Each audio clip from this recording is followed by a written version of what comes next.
Pasal 2 Ayat 4 Undang-Undang Nomor 48 Tahun 2009 tentang Kekuasaan Kehakiman, peradilan dilakukan dengan sederhana, cepat, dan biaya ringan. Tuntutan dan perkembangan zaman mengharuskan adanya pelayanan administrasi di pengadilan dilakukan secara efektif dan efisien. Peraturan Mahkamah Agung Nomor 3 Tahun 2018 tentang administrasi perkara secara elektronik, Mahkamah Agung meluncurkan aplikasi e-Court. E-Court adalah layanan pendaftaran perkara di pengadilan secara online melalui piranti elektronik. Layanan e-Court terdiri dari e-filing, e-payment, dan e-summons. Siapa saja pengguna e-Court? Pengguna e-Court adalah advokat. Melakukan pendaftaran melalui aplikasi e-Court di link e-court.mahkamahAgung.go.id. Tata cara pendaftaran pengguna terdaftar e-Court. Pertama, calon pengguna terdaftar mengakses link https://e-court.mahkamahAgung.go.id. Selanjutnya, klik untuk mendaftar. Registrasi pengguna, ketik nama, email, dan password untuk e-Court. Buka email untuk aktivasi akun pengguna terdaftar e-Court. Maka, otomatis akun pengguna terdaftar aktif setelah klik tombol aktivasi. Login dengan memasukkan alamat email dan password, lalu klik login. Langkah selanjutnya melengkapi data advokat, dengan mengisi data advokat sebagai berikut. Upload dokumen pendukung advokat. Terakhir, ketika semua data sudah dimasukkan dan diupload, maka otomatis akun sudah terverifikasi. Tata cara pendaftaran gugatan online. 1.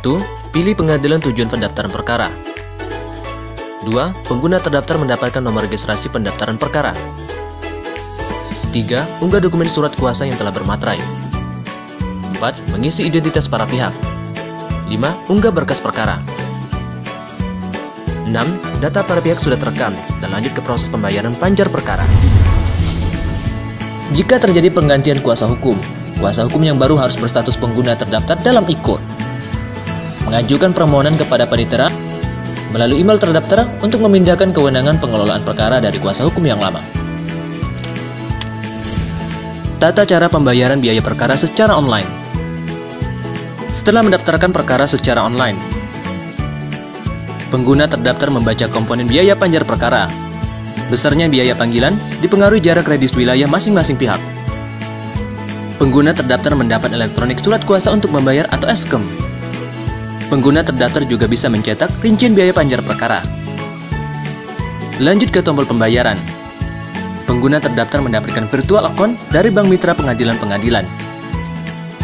Klik bayar dan pengguna terdaftar langsung mendapatkan notifikasi di domisili elektronik untuk pembayaran. Selanjutnya bayar panjar perkara sesuai nominal yang tertera pada eskem ke virtual account yang telah didapatkan dengan berbagai cara. Jangka waktu pembayaran 1 kali 24 jam. Jika pengguna terdaftar melewati jangka waktu pembayaran, maka pendaftaran dimulai dari awal lagi. Komponen panjar biaya perkara dalam e-Court terdiri dari A. Biaya pendaftaran, B. Biaya proses, C. Panggilan penggugat, D. Panggilan tergugat, E. Materai, dan F. Redaksi. Nomor virtual account dapat melakukan pembayaran ke rekening pengadilan, BNI, BNI Syariah, Mandiri, Mandiri Syariah, BRI, BRI Syariah, dan BTN. Selanjutnya menunggu konfirmasi otomatis oleh sistem dan mendapatkan bukti panjar biaya perkara terverifikasi. Panitera, login aplikasi e-Court, mengecek pembayaran dan berkas, memilih klasifikasi perkara atau perdata agama, dan klik verifikasi lalu keluar nomor perkara. Relas panggilan diberitahukan secara elektronik. Pengadilan pertama dilakukan melalui prosedur pemanggilan biasa. Panggilan selanjutnya untuk tergugat dapat dilaksanakan secara elektronik melalui domisili elektronik tergugat yang telah terdaftar dengan ketentuan. A. Tergugat hadir pada sidang pertama. B. Tergugat telah mengisi formulir persetujuan perkara secara elektronik dan menggunakan domisili elektronik melalui aplikasi e-Court. C. Tergugat mendapatkan notifikasi bahwa domisili elektroniknya telah terdaftar dalam waktu 2 kali 24 jam sejak selesainya sidang. D. Tergugat harus mengubah password akun pengguna terdaftar setelah login pertama. E. Tergugat menyerahkan surat persetujuan persimpal untuk berperkara secara elektronik. Dalam hal pihak dipanggil berdomisili di luar wilayah hukum pengadilan, panggilan kepadanya dapat dikirim secara elektronik dan surat panggilan tersebut ditembuskan kepada pengadilan di wilayah hukum tempat pihak tersebut berdomisili. Dua pengadilan tersebut mencatat dalam daftar. Jawaban replik, duplik, atau kesimpulan dapat dikirimkan secara elektronik jika para pihak setuju.